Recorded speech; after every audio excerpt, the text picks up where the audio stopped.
Good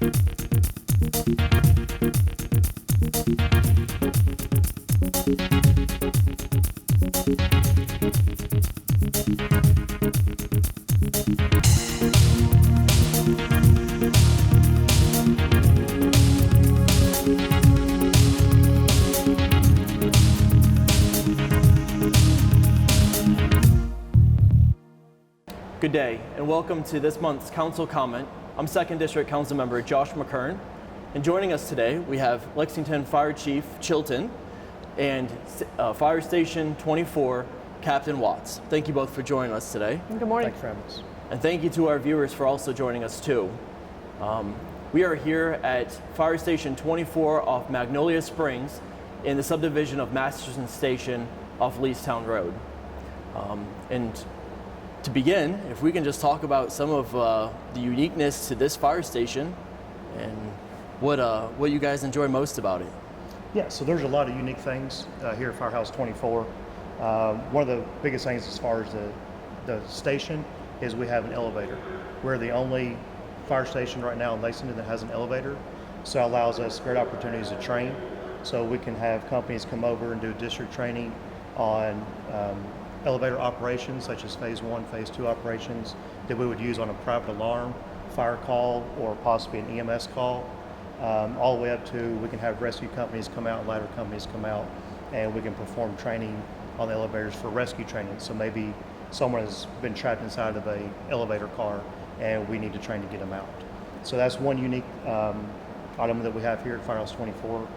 Another one that's very nice benefit for training purposes is we have a standpipe system. So we have a dry standpipe here that allows companies again to come over and we can train on standpipe operations. So we hook up our hose and pump it at the appropriate pressures, and that's unique to this station. There's not another station around Lexington that has that, those capabilities as well. If you don't mind, what is a standpipe? So a standpipe is a pipe that connects from the outside of a building. It'll go into each floor, and along and short of it, instead of pulling hose up all the flights of stairs, you're able to hook into your hand lines into that floor from that pipe, and we're able to pump the pipe up and then hook into our hand lines, and we can supply that floor that's on fire and minimize the length of hose that we're using. Okay, thank you. Yes, sir. Now, there are some other unique features. As we can see here, the front doors are pretty interesting compared to normal fire stations. Can you tell us anything about that? Yes, so the front doors here are unique. There's a couple other stations in Lexington that have those. The newest station, other than this one, Station 2 has them as well.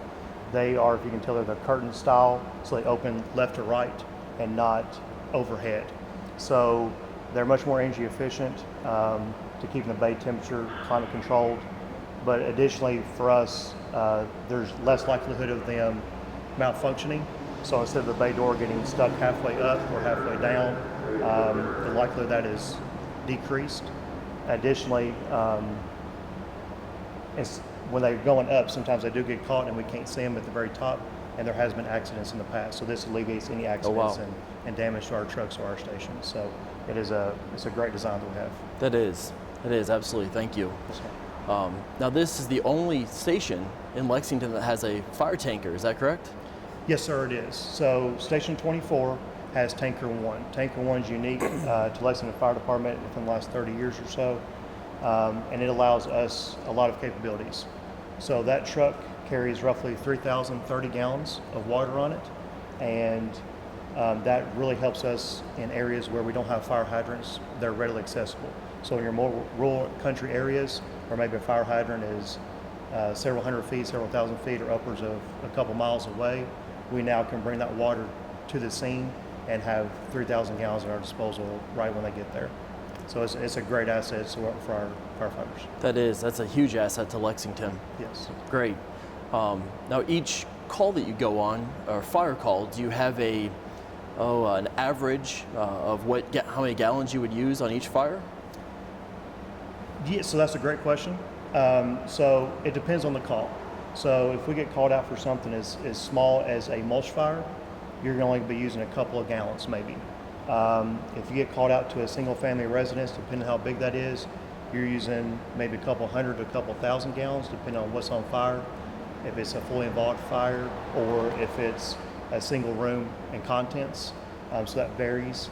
And then you can get into several thousands of gallons, which is where the tanker comes in a lot of these rural areas where maybe you have larger structures, maybe barns, hay bales, other items on fire that we're going to need significantly more water than we're accustomed to using, which is where the tanker comes in and allows us those capabilities. That's going to be really nice. Yes, it is, yeah. Great. Now, Chief, if you wouldn't mind, would you tell us anything about the design for this building and kind of what went into it to have it this look in particular?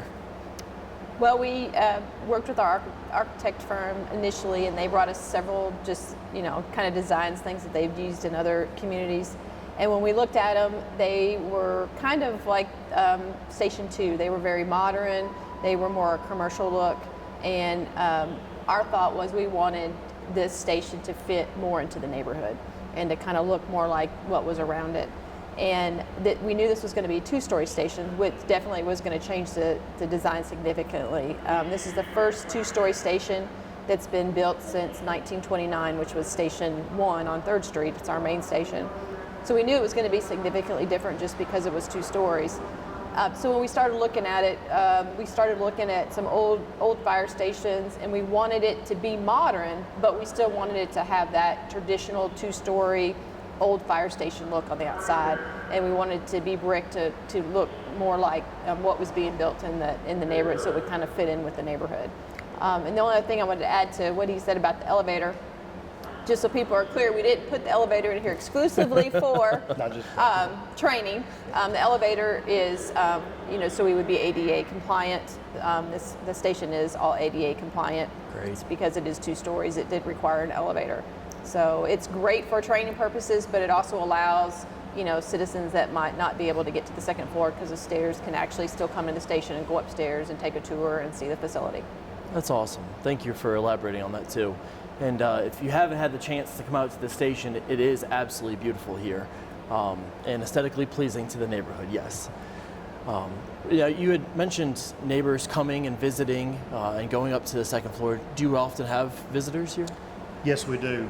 So opening week, we were averaging probably, rough estimates, about 30 visitors a day. Wow. Each day. That has slowly trickled off to where we're getting maybe 1 or 2 visitors a day now, which we're very welcome to because they're coming in. They've been very welcoming to us, to the neighborhood. We're getting to know, the neighbors here, and I think it's a great opportunity for families to come, show the kids the firehouse, and everybody to be able to have a role in this firehouse and let them know this is part of their neighborhood.